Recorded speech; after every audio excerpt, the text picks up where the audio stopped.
2021년 새해가 밝았습니다.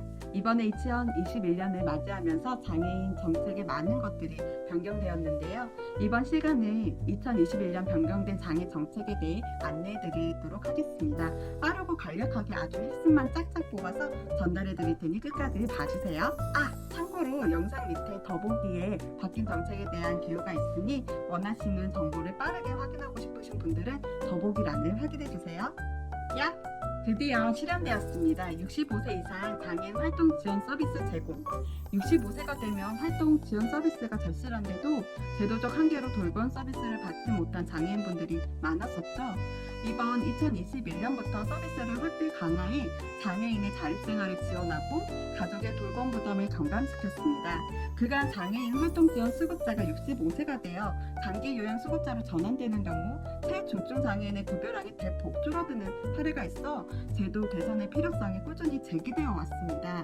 65세 이후 노인 장기 요양 수급자로 전환되어 급여가 감소한 장애인 활동 지원 수급 대상자에게 활동 지원 서비스를 제공합니다. 급여량이 월 60시간 미만인 사람이 대상이 됩니다. 또한 노인 장기 요양 등급의 판정을 받아 장기 요양급여 대상자가 아닌 경우에는 65세 도래전과 동일한 활동 지원 서비스를 계속 이용할 수 있습니다. 신청 기간은 65세 생일이 속한 달부터 활동 지원 수급 자격이 만료되는 다음 날까지 읍면동 행정복지센터에서 할 수 있습니다. 장애인 활동 지원 수급자의 65세의 생일이 속한 달 초에 카카오톡, 알림톡, 문자메시지, 우편 등을 통해 안내된다고 합니다. 활동 지원사의 처우도 개선되었습니다. 2021년에는 활동 지원 단가는 14,020원이며 이용자 수는 99,000명으로 확대됩니다. 체중증 장애인을 지원하는 활동 지원사에게 지급되는 가상급여 단가는 올해 1,000원에서 1,500원으로 늘었고 대상 또한 2,000명에서 3,000명으로 늘어납니다. 장애인 연금 기초급여액 월 30만원으로 인상되었습니다. 장애인 연금 기초급여액이란 중증 장애인에게 매월 일정액을 지급해 생활 안정을 지원하는 정책입니다. 2019년도에도 월 30만원이었던 것 같은데 뭐가 달라진 거지? 궁금하시던 분들 많으시죠? 2020년까지는 만 18세 이상 중증장애인 중 소득 하위 70% 이하에게 지급하고 있었습니다. 2021년부터는 전체 장애인 연금 수급자에게 월 30만원의 기초급여를 제공할 예정입니다. 돌봄 지원의 사각지대에 놓여있던 성인 및 청소년 발달장애인은 더 많은 돌봄을 받을 수 있게 되었습니다. 올해부터 발달장애인 주간활동 서비스의 지원 대상은 기존 4,000명에서 9,000명으로 5,000명이 늘어났습니다. 주간활동은 만 18세에서 64세 성인 발달장애인을 대상으로 월 100세간의 바우처를 지급합니다. 청소년 발달장애 학생 방과후 활동 서비스 지원 대상은 기존 7,000명에서 1만 명으로 3,000명이 늘어났습니다. 방과후 활동 서비스는 중고등학교 재학 12세에서 17세 발달장애인에게 월 44시간의 방과후 활동 서비스 바우처를 지급합니다. 또한 서비스 단가는 14,020원으로 인상되었습니다. 지금까지 공무원 부부는 장애인 고용 부담금을 납부하지 않았던 거 알고 계셨나요? 이 정책 또한 저희 굿잡 자립생활센터에서 3년에서 4년 동안 꾸준히 정책 개선을 제안해 왔었습니다. 올해 1월 1일부터 국가 및 지자체의 공무원 부분도 장애인 고용 부담금을 신고하거나 납부해야 합니다. 장애인 고용 부담금을 간략하게 말씀드리면 장애인을 고용해야 할 의무가 있는 사업주가 의무 고용률에 못 미치는 경우 납부해야 하는 공과금입니다. 2021년부터는 장애인 공무원을 고용 의무 인원에 미달하여 고용한 국가기관 관련 시설은 고용 부담금을 신고나 납부하여야 합니다. 저희 굿잡 자립생활센터에서는 3년에서 4년 동안 꾸준히 정책 제안을 해왔었는데요. 드디어 실현되었습니다.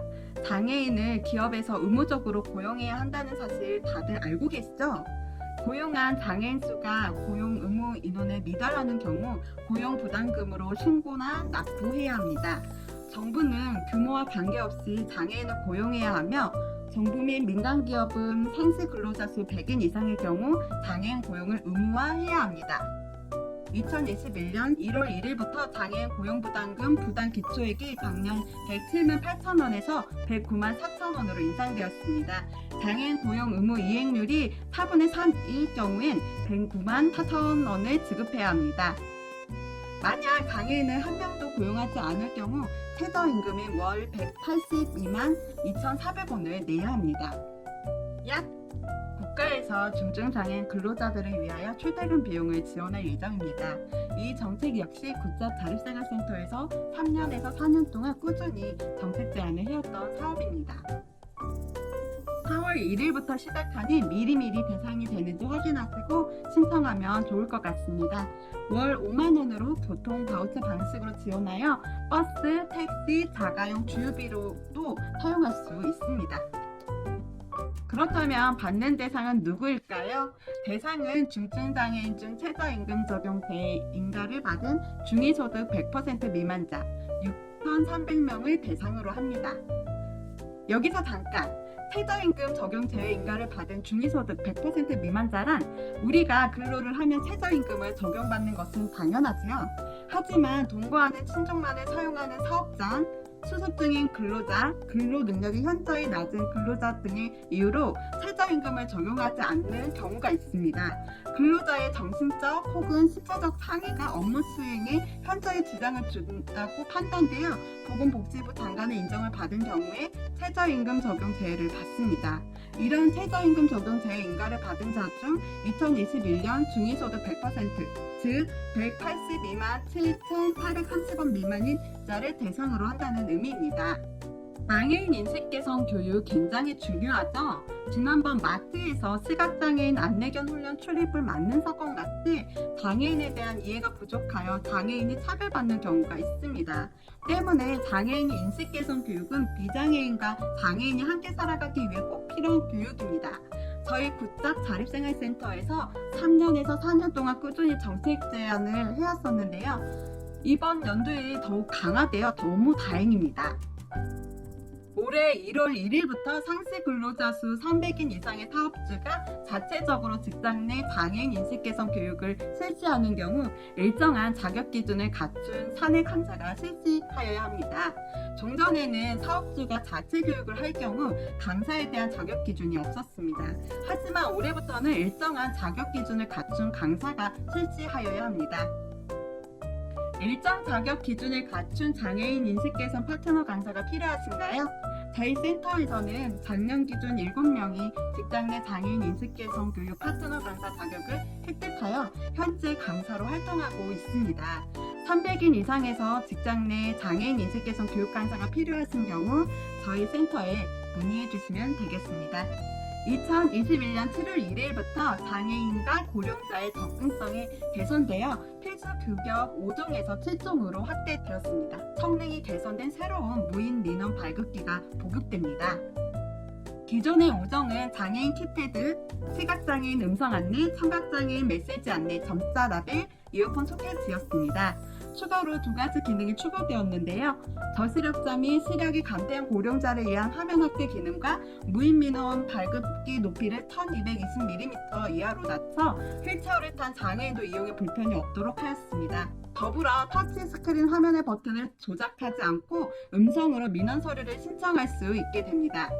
이 외에도 발급 수수료 결제를 편리하게 할 수 있도록 신용 체크카드 결제 기능을 필수적으로 갖추도록 하였으며 모바일 간편 결제 기능은 선택 구격으로 추가하여 결제 수단이 더욱 다양화되었습니다. 올해부터 고동 불편 장애인 집에서 결핵 검진이 가능해집니다.